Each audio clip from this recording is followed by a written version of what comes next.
नमस्कार दोस्तों, welcome back to the channel trading and wealth coach Himanshu. जहां पर हम बात करते हैं फाइनेंशियल एजुकेशन के बारे में और स्मार्ट इन्वेस्टिंग के बारे में। दोस्तों, आज हम बात करेंगे एक ऐसे टॉपिक पर जो आपकी फैमिली के लिए बहुत ज़रूरी है, आपकी फैमिली के लिए एक शील्ड का काम करता है, आपकी फैमिली को एक फाइनेंशियल सुरक्षा देता है। उसका नाम है टर्म इंश्योरेंस। दोस्तों, इस वीडियो को लास्ट तक ज़रूर देखना ताकि आप इसके बारे में सभी जानकारी ले पाएँ। तो दोस्तों, इस टॉपिक पर हम बात करेंगे कि टर्म इंश्योरेंस क्या है, ये क्यों ज़रूरी है, कितने का हमारे पास होना चाहिए और हम लेते समय किन किन बातों का ध्यान रखें। आइए बात करते हैं टर्म इंश्योरेंस क्या है।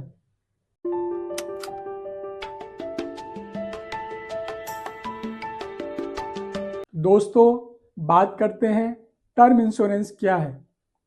दोस्तों, ये एक प्योर इंश्योरेंस कवर है जो कि आपको एक लाइफ कवर दिया जाता है।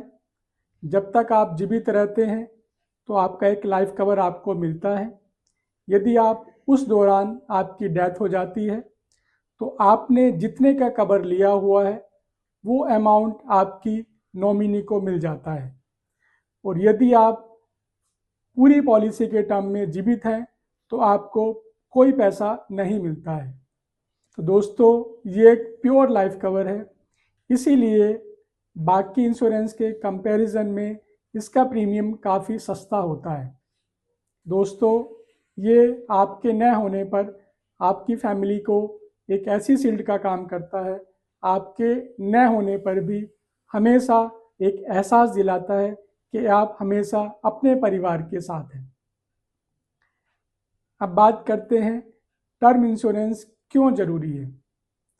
दोस्तों, यदि आप फैमिली में एक अर्निंग मेंबर हैं, आपकी फैमिली का सारा खर्च आपकी अर्निंग से चलता है।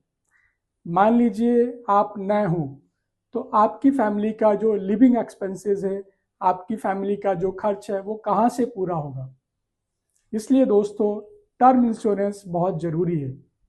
मान लीजिए आपका जो घर का खर्च है, जो भी है, आपके न होने के बाद आपके जो लिविंग एक्सपेंसेस हैं, आपने जो कोई लोन ले रखा है, चाहे वो होम लोन हो, कार लोन हो या कोई भी लोन हो, आपके बच्चे जो पढ़ते हैं उनका जो एक्सपेंसेस हैं, उनके जो स्टडी के खर्चे हैं, आपका जो घर का रूटीन खर्चा है, आपकी ग्रोसरी का है, आपकी राशन का है, आपके दूध का है, वो सभी खर्चे आपके न होने पर कहाँ से पूरे हों।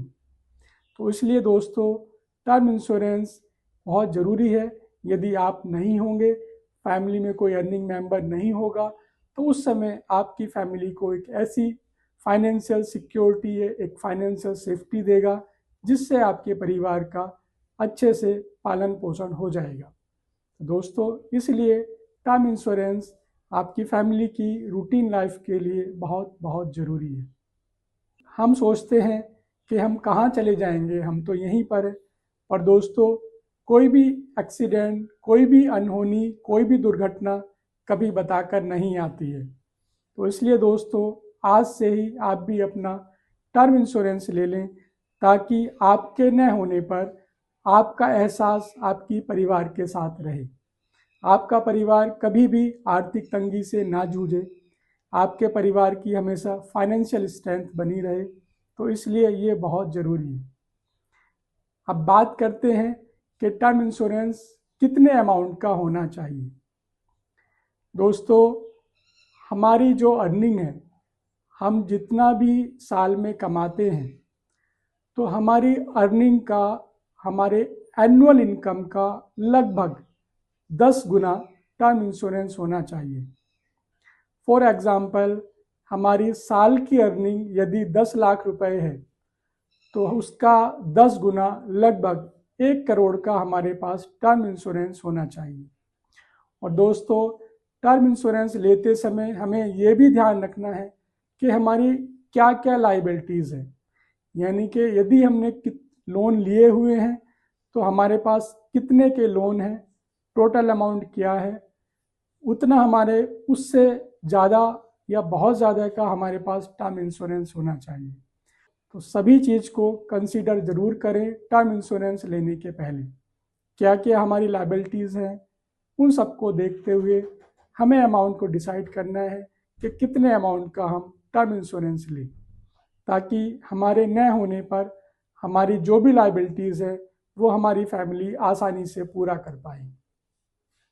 अब बात करते हैं दोस्तों, टर्म इंश्योरेंस लेते समय हमें किन किन बातों की जानकारी रखनी है, किन किन बातों की सावधानियां रखनी है।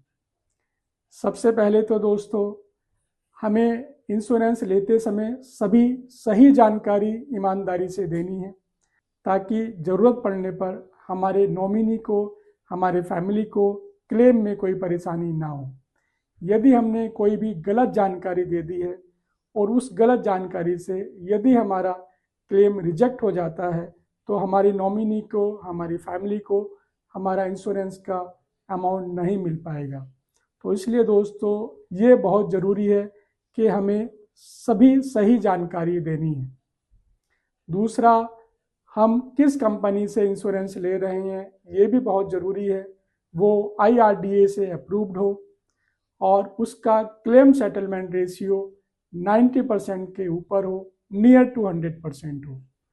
क्लेम सेटलमेंट रेशियो जितना अच्छा होता है, हमें क्लेम लेने में उतनी कम परेशानी होती है। तो इसलिए दोस्तों, ये ज़रूर चेक कर लें।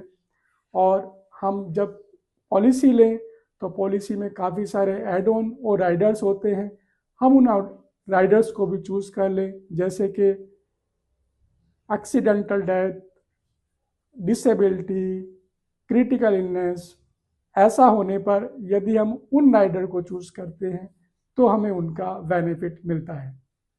दूसरा है दोस्तों, पॉलिसी हमें किस एज तक लेनी चाहिए। दोस्तों, जब तक हमारे पे कोई भी लायबिलिटी बनी रहे, जब तक हमें पॉलिसी को कंटिन्यू रखना चाहिए, चाहे हमारी एज तब तक 60 साल हो, 65 साल हो या 70 साल हो। जब तक हमारे बच्चे कमाने लायक ना हो जाए, हमारे बच्चे अर्निंग ना करें या हमारी सारी लायबिलिटीज़ ख़त्म ना हो, तब तक हमें टर्म इंश्योरेंस लेना चाहिए। जैसे कि हमारी जो भी लायबिलिटीज़ हैं, हमारे पास जितने भी लोन हैं, हमारे जो भी खर्च हैं, हमें बच्चों को अच्छी एजुकेशन देनी है, उनकी शादी करनी है, उनको जब तक वो कमाने लायक ना बने तब तक हमारी लायबिलिटीज़ बनी रहती है। तो इसलिए दोस्तों, जब तक हमारी लायबिलिटीज़ कंप्लीट ना हो, कोशिश करें कि उस एज तक हम टर्म इंश्योरेंस रखें। ये एज 60 साल भी हो सकती है, 65 साल भी हो सकती है और 70 साल भी हो सकती है। तो दोस्तों, अब आप समझ गए होंगे कि टर्म इंश्योरेंस कोई खर्चा नहीं है, बल्कि ये एक ऐसे इन्वेस्टमेंट है जो आपके न होने पर भी आपकी परिवार की देखभाल, आपके परिवार की सुरक्षा करेगा। तो इसलिए दोस्तों, यदि आपने अभी तक टर्म इंश्योरेंस नहीं लिया हो तो इसको आज से ही किसी अच्छी कंपनी से लेने की कोशिश करें। और हाँ दोस्तों, आप मुझे कमेंट में भी लिख सकते हैं, यदि आपने नहीं लिया हो तो मैं आपको एक अच्छा टर्म इंश्योरेंस सजेस्ट भी कर सकता हूँ। और दोस्तों, आपको मेरी ये वीडियो पसंद आया हो तो please like and share this, ताकि ये इन्फॉर्मेशन सभी तक पहुँच जाए। और अभी तक आपने मेरे चैनल को सब्सक्राइब नहीं किया हो तो प्लीज़ सब्सक्राइब दिस। और दोस्तों, आगे भी मैं आपको इस तरह की फाइनेंशियल टिप्स लाता रहूँगा। तो दोस्तों, अपना ध्यान रखें, अपने परिवार का ध्यान रखें और इन्वेस्टिंग करते रहें। Thank you, bye bye.